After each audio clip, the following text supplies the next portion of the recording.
Hey everybody, today I am back home in the Upper Peninsula of Michigan where our bulb lawn is just starting to show some blooms. These irises were the first to flower. There's some signs of daffodils coming, and I saw a couple other plants as well. So we're not putting on the full show yet, but we do have some blooms in the bulb lawn. So I'm thrilled to report that because that's something Liam's been really looking forward to this first year. We're not sure what the effect's going to be, and we're not sure how well all these things are going to come through next year, but it's great. But today I really wanted to talk to you about annual plants and how they're going to do in these cold temperatures, because we've noticed people are already taking their annuals home, and I hope they're protecting them from cold, because here in northern Michigan we can easily get frost now through the end of May even, so it's pretty important that you protect your annuals. Now bulbs like these, I wouldn't worry too much about them. So your daffodils, your tulips, hyacinths, all of those are usually really cold hardy. So if you have a really cold, frosty night, don't worry about those bulbs too much. But your annuals, there's kind of a range because not all annuals are created equal. Some of them are more cold hardy than others. So I've kind of grouped these plants by their cold hardiness. So I have 4 different groupings for them. So I'm going to go through each one and let you know which ones are the least cold tolerant and which ones are the most cold tolerant. And to get this kind of range, I'm using the plant's hold temperature. And a hold temperature is kind of the lowest temperature that a plant can go to, that it will just kind of go sometimes into maybe a semi-dormancy stage, or it'll just kind of hold at that temperature. Probably won't grow very much when it's cold like that, but those temperatures won't kill the plant. Now, a lot of these plants can go colder than their hold temperature, but this is kind of the safe bet number.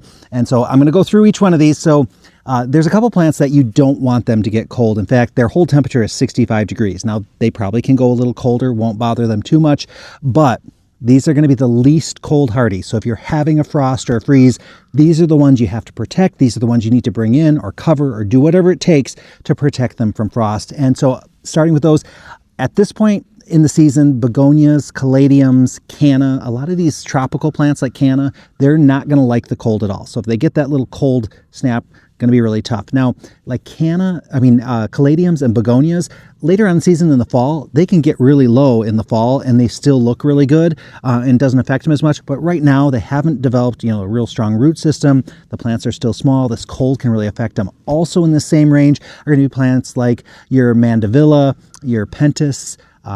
There's also like Thunbergia and Marcardonia, which is kind of a ground cover. That one seems like it'd be super hardy though, but according to its hold temperature, it likes it a little bit warmer. So those would be ones that I would definitely pay attention to. Remember, protect those first. Next range I'm going to say is more of that safe to 55 degrees. Again, these can get colder than that and they probably won't die.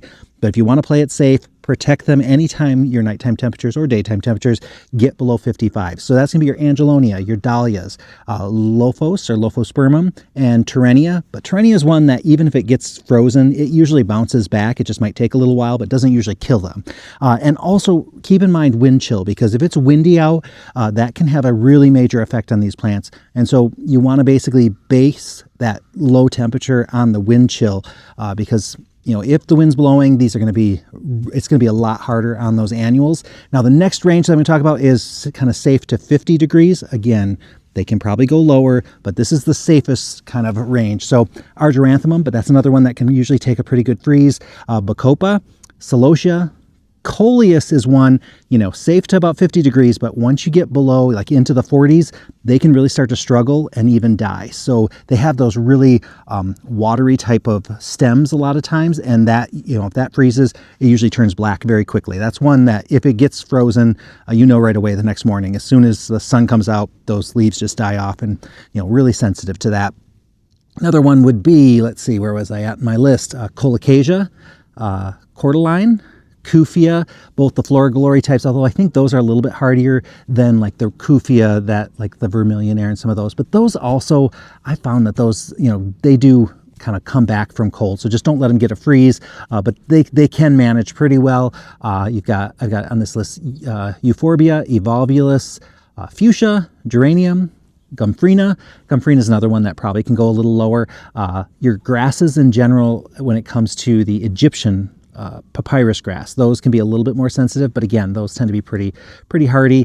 But the other grasses as well, like once they've started growing, a lot of times those cold temperatures kind of put them into this little bit of a dormant state, and they just kind of get a little sluggish and slow.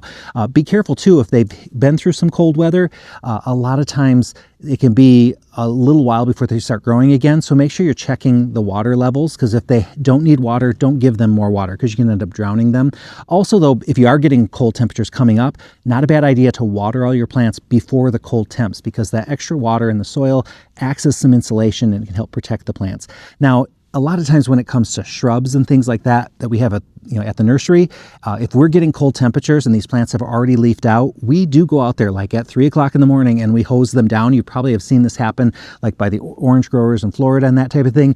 And it sounds counterintuitive, but if they get wet and then ice forms on them, that actually insulates the plant. It's very strange. It's some kind of magic thermodynamic thing that happens, but it's really that can be a little stressful, though I think for people, for like the average person, better to just use a sheet, or if you have newspaper or butcher paper or some kind of fabric that you can put over them.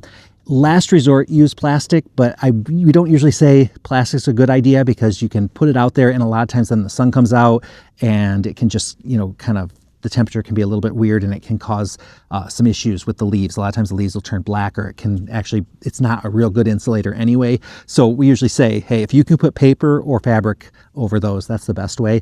What other ones can I tell you about? So did I mention fuchsia already? There's also geraniums. I already did a bunch of these. We're down to Ipomea, or sweet potato vine. That's another one where if it gets cold, it tends to get really sluggish. So keeping it a little bit protected from the cold temperatures is going to be a good thing. Also, ivies, those tend to be able to handle cold temperatures, but another one that tends to get a little sluggish if it gets cold. Lantana, Lobularia, Lysimachia, or creeping jenny, but that's another one. It's like in our area, that is a perennial, so it can handle it. But again, once they've started growing, that's usually not the best time to put them into like cold temperatures.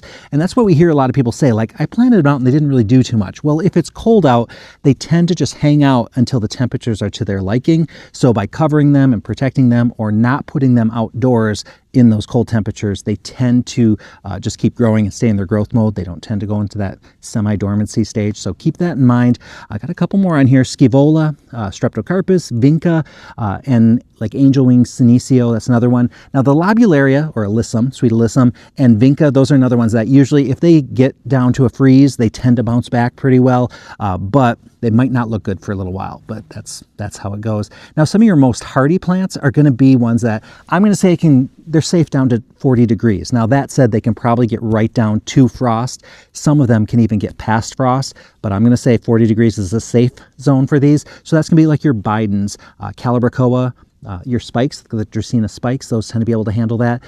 Some of the specific grasses like the fiber optic grass, and some of the, like we call it red rooster or toffee twist, that's one that can do it. Some of the ponytail grasses, the Mexican feather grass, Isotoma, which is the best blue, that one tends to be pretty cold hardy. Lobelia can handle a lot of cold. Osteospermums actually are okay in the cold too. In fact, they don't like it real hot. They tend to flower more in those little bit cooler temperatures, not in 40-degree temperatures, but they tend to be able to handle it. Then also petunias tend to be able to handle a freeze, but I do want to stress that with these plants, if they haven't been hardened off, so if they've been in a greenhouse and they've been pampered and they haven't had a lot of exposure to cold and wind, when you first bring them out, that could be a bad sign for them, or a bad thing to do to them, because they're just not used to that cold weather. Best to bring them out during the day for like a day or two, then start leaving them out a little bit longer and a little bit longer. If it's really windy, just gradually introduce them to the wind, because a lot of times you'll find that the wind knocks them down, or they're just weaker just because they've been so pampered. So don't assume that a petunia can automatically handle a freeze. But if it's been outside for a good week or so and been able to manage it, and just the temperature kind of gets lower one day versus another, they can usually get down to like 20, I'm going to say 28 degrees, probably even lower, and they don't even notice it. So it's not a problem. But if they've been spoiled in the greenhouse, they probably will look a little bit bad. A lot of times the leaves will turn a little bit purple, or you might notice that they do crisp up a little bit. They usually bounce back though, so that's always a good sign. Other plants are going to be like the primrose. Now there's some annual varieties, there's perennial varieties. Both of them can handle pretty low temperatures. Your sedums in general can handle pretty cold temperatures, especially if they're not the real deserty type of cactus type, but just your regular sedums. Those tend to do really well. Snapdragons, Tradescantia, and verbena. And verbena is another one that can usually get really low. And salvia I'm going to put in there as well. Now, Salvia is one of those, there's a lot of different kinds of salvia. So some salvias might be more sensitive, but we found that if we put the salvia out in the cooler temperature greenhouse, it usually is fine, especially down to 40 degrees. So just wanted to get you guys that information. It might be a little too late for some of you in the southern kind of parts of the country, but for those of us up north, it is important to know this because people are really eager. They really want to get their plants out. And the greenhouses up here aren't able to usually harden off their plants before people want them because our season is short. People want to get their plants out as soon as possible. And we can't, just grow them outside when we keep having, 28-degree weather and that type of thing. So little tip for you, wanted to make this short and sweet, give you the information you need, and let you guys know that I'm going to keep making a couple more videos. I got a couple in the hopper here. And so keep watching, keep your comments coming. I do appreciate it. And I'll see you guys all in the next video.